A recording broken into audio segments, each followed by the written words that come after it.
We're just now in the aftermath of our event, the P2P Transformation Summit, and I wanted to catch up today with one of the event partners that we had at the event, Proactis, and thought I'd catch up with Mark Watson from Proactis, and just to see really what your thoughts are. So anyway, hello to you, Mark. How are you?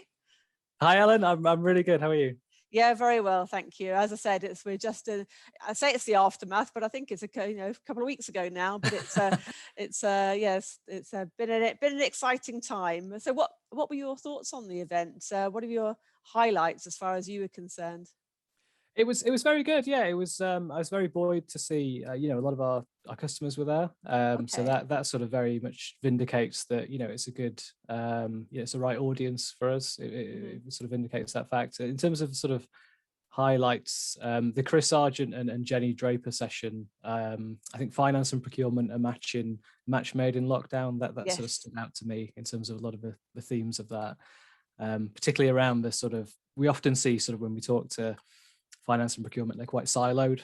And I think as a technology company that spans both those bases, we see it as our kind of role to sort of try and break down that sometimes and get them to communicate and realize that, they are ultimately different sides of the same coin, parts of the same process, and can help each other out. So that really spoke to me in terms of that particular session.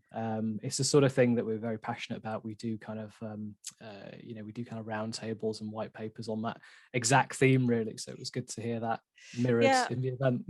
Good. Well, I'm glad you enjoyed that. It was one of the most popular sessions as well that we had there. So, I mean, I think that as you say, it's something which really resonates with people, particularly now during.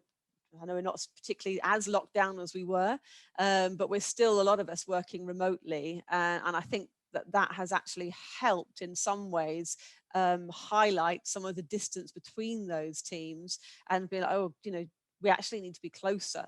So I think the more that we can do to become closer between those two areas in terms of culture and technology, the better, really, and awareness is certainly part of that. So do you think, what other kind of conversations were you having, or did you notice during the event that you thought were particularly of interest to you? So certainly around that one, I mean, there's a lot of sort of shared service center model organizations on the event. And one of the things we see sometimes is that, perhaps organizations, not everybody by all means, some, genuinely are working collaboratively, but some might say, we don't have those sort of silo challenges because we run this model. But really, in reality, when you get into it, they've really just put everybody in the same building, or like you say, even now, everybody's at home anyway. So it's really sort of just bringing everybody under the same umbrella, but not really actually bringing everyone together. So we see a real sort of spectrum in terms of what that means in reality. I think the Andrew Codd session, the Strength in Numbers, Andrew Codd as well, the session on people, the importance of kind of. Yeah, definitely. And I think that it sort of goes back to what we were saying just now as well, making sure that everybody's involved in it, so that the people involved in the transformation process. I can see that, there was certainly some good conversations had around that, and the business partnering as well sort of feeds into what you were saying. We always try and sort of say that, the process is the most important thing in terms of, we're not just trying to throw technology at a problem, we're trying to understand the process and all that sort of stuff. But when you think about it, the process is people, really, isn't it? It's just, there's no process without the people to implement it or to follow the process or to not follow the process. So that kind of really stood out in terms of, again, it chimes with us in terms of that thinking of technology as kind of like the enabling partner type thing. And yet it's quite often the thing which is left behind, isn't it? It always fascinates me that, we all know inherently that it's the people involved in the process that are the most important part.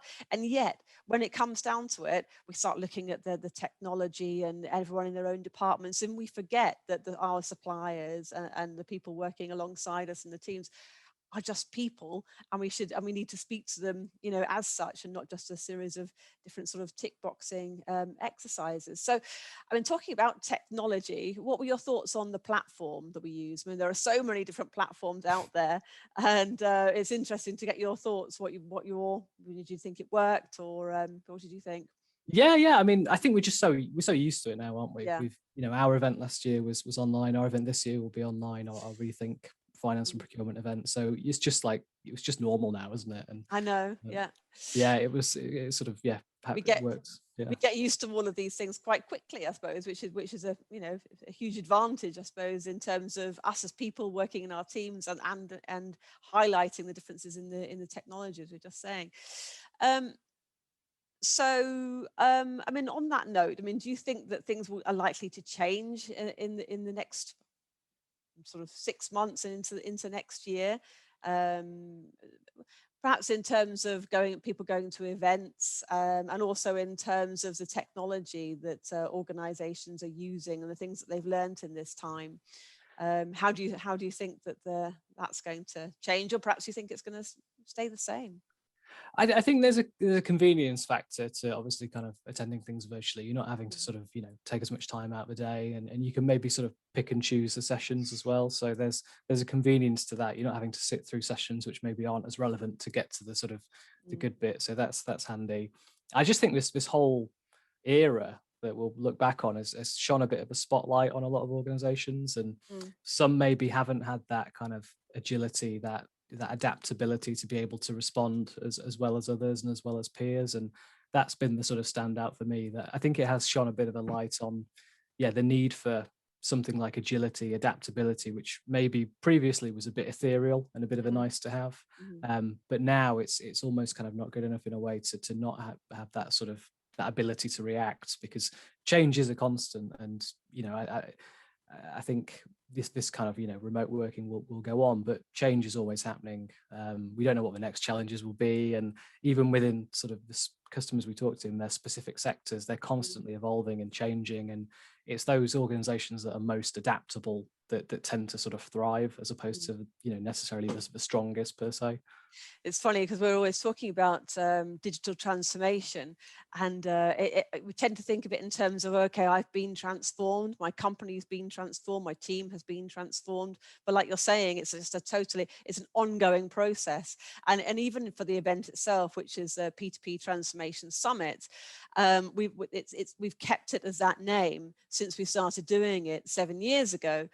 Because I think the second year, perhaps we should call it something else, but it's not. It's something which is constantly evolving, changing. So what was a transformation piece last year, the year before, it's something different next year and the years going forward. But do you think that over the last I keep saying 18 months, it's probably only a year, but it seems like a long time. Do you think that has accelerated in the procure to pay space, the need for digitization, and do you think that's something which will continue to accelerate? What are your thoughts? I think so. Yeah, I think ultimately getting the right sort of, getting the right processes and technology in place is only ever a good thing. There's an inherent benefit to that anyway, in terms of, meeting the challenges you have. But there is that additional benefit now of it is kind of future proofing the business in a way. It's enabling that remote working. And like you say, that transformation never stops. But sometimes we see organizations are at different stages on that journey.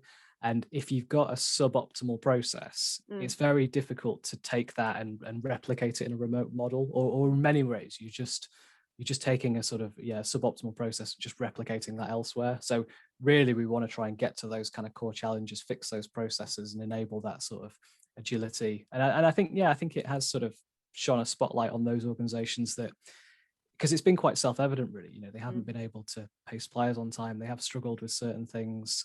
Maybe the suppliers are sending invoices, for example, as an email, but they're still having to be kind of keyed in at home. So I think it has really sort of, it's become evident to those organizations themselves as well, that they do need to sort of look at those processes.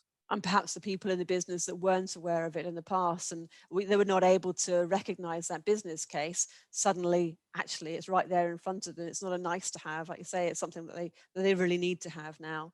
And what about events like this as a whole? I mean, what do you think the advantage is for people who wanting to attend events? Because of course, as we go back into a more face-to-face environment, the likelihood is, in lots of ways, hopefully, we'll go back face to face. And do you think that the need is still there, and that people can get something quite dramatic from going to events like ours and like yours, as you say, for your rethink. What would you say that the key takeaways are for people coming to events like these? I think we'll probably move to a kind of a hybrid model. I think a lot of the sort of like surveys of the future of working suggest that kind of hybrid or semi-remote model is here to stay. And obviously, for a lot of companies, a lot of technology companies, that was kind of in place to some extent before